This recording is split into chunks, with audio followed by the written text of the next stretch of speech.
जिल्हा परिषदेतील सत्ता स्थापनेचा तिढा कायम असून शिंदे सेनेची सोमवारी आणि राष्ट्रवादी अजित पवार पक्षाची मंगळवारी मुंबईत बैठक होणार आहे।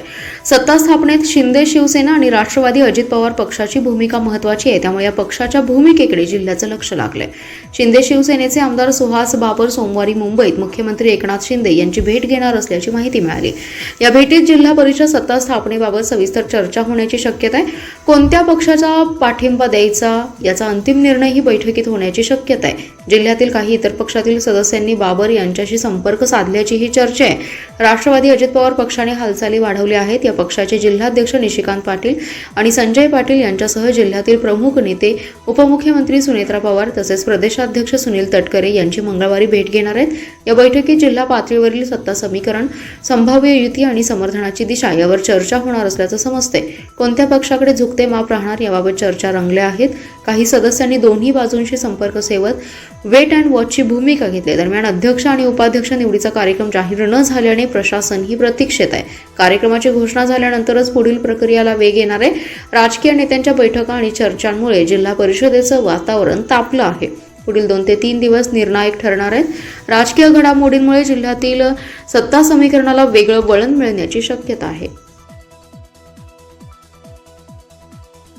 यूट्यूबवर तब्बल 50 लाखांवर सबस्क्रायबर असलेल्या सुप्रसिद्ध रील स्टार रोहित उघरेजिया या आर्थिक फसवणूक आणि धमकीच्या आरोपावरून कवटेमंका पोलिसांनी मध्य प्रदेशातील इंदोर येथे सापळा लावून जेरबंद केले। आरोपीस कवटेमंका येथील न्यायालयाने 4 दिवसांची पोलीस कोठडी सुनावली आहे। प्रसिद्ध रील स्टार रोहित उघरेजिया यांनी आपले चॅनल विक्री करायचे असं सांगून कवटेमंका लंगरपेठ येथील एकाकडून 1,95,000 रुपये ऑनलाईन घेऊन यूट्यूब चॅनल दिले नाहीच, तर शिवाय तक्रारदार यांना 10 लाख रुपये मागतो अशी खोटी तक्रार नोंदवून तुला खोट्या केसमध्ये अडकवतो अशी धमकी दिल्याप्रकरणी प्रसिद्ध रील स्टार रोहित उघरेजिया याला कवटेमंका पोलिसांनी अटक केली आहे। यूट्यूबवर मध्य प्रदेशातील इंदोर येथील प्रसिद्ध रील स्टार रोहित उघरेजिया या नावानं अकाउंट आहे। या प्रसिद्ध रील स्टार रोहित याचे 50 लाख सबस्क्रायबर आहेत। मध्य प्रदेशमधील तो एक चांगला कलाकार आहे। रोहित उघरेजिया यांनी आपलं यूट्यूबवरील चॅनल विक्री करायचं आहे असे कवटेमंका तालुक्यातील लंगरपेठ गावातील आनंद एकनाथ सावंत यांना सांगितलं। आनंद सावंत यांनी दिलेली रक्कम परत मागितली असता उलट सावंत यांना 10 लाख रुपये मागतो अशी खोटी तक्रार नोंदवून खोट्या केसमध्ये अडकवतो असं धमकावून शिवीगाळ केली असल्याची फिर्याद आनंद सावंत यांनी कवटेमंका पोलीस ठाण्यात प्रसिद्ध रील स्टार रोहित उघरेजिया याच्या विरोधात दिली आहे। महापालिकेच्या निवडणुकीत पराभूत झालेल्या काँग्रेसच्या उमेदवारांना स्वीकृत नगरसेवक पदाची संधी देण्यास काँग्रेसच्या प्रदेश पातळीवरील वरिष्ठ पदाधिकाऱ्यांनी नकार दिलाय। त्यामुळे पराभूत उमेदवारांमध्ये आता स्वीकृतची संधी मिळणार नसल्याचं स्पष्ट झालंय। काँग्रेसच्या आता नव्या आणि पक्षाच्या पदाधिकाऱ्यांना संधी मिळणार आहे। महापालिका निवडणुकीत अनेक इच्छुकांनी ताकद पणाला लावत पक्षाची उमेदवारी मिळवली। त्यासाठी अगदी मुंबईपासून फिल्डिंग लावण्यात आली। पक्षाच्या जोरावर प्रचारही तितकाच जोरात केला, पण मतदारांनी मात्र काही जणांना स्वीकारलं नाही। त्यांच्या पदरी पराभव आला। काही पराभूत उमेदवारांनी आता पक्षाकडे स्वीकृत नगरसेवकासाठी हालचाली सुरू केल्या आहेत। पक्षनिष्ठा, प्रभागातील गणिते, जातीचं समीकरण, विरोधकांचे वाढलेले वर्चस्व या गोष्टींची जाणीव करून देत अनेकांनी स्वीकृतसाठी आग्रही भूमिका घेतली आहे, पण भाजपने अशा इच्छुकांना आधीच दणका दिलाय। पालकमंत्री चंद्रकांत पाटील यांनी पक्षाची भूमिका जाहीर करत निवडणुकीत तिकीट दिलेल्यांना स्वीकृतची संधी दिली जाणार नसल्याचं स्पष्ट केलंय। भाजपच्या या भूमिकेनंतर काँग्रेसनेही असाच निर्णय घेतलाय। काँग्रेसचे महाराष्ट्र प्रभारी रमेश चेन्नीथला यांनी जिल्हा कार्यालयाला पत्र पाठवून पराभूत उमेदवारांना स्वीकृत नगरसेवक देऊ नये असे स्पष्ट आदेश दिले। त्यामुळे पराभूतांची फिल्डिंग फसली असून स्वीकृतची दारे बंद झाल्याचेच संकेत मिळतात।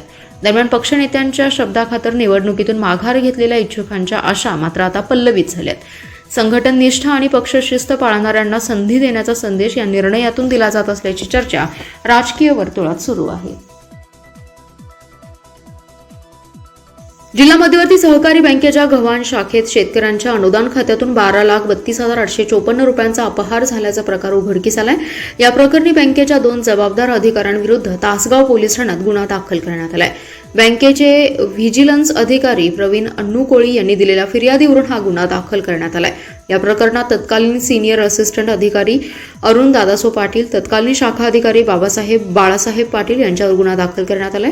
मुख्य संशयित अरुण पाटील हे गव्हाण शाखेत सिनियर असिस्टंट म्हणून कार्यरत असताना त्यांनी 31 मार्च 2019 ते 14 जानेवारी 2020 या कालावधीत हा गैरप्रकार केलाय।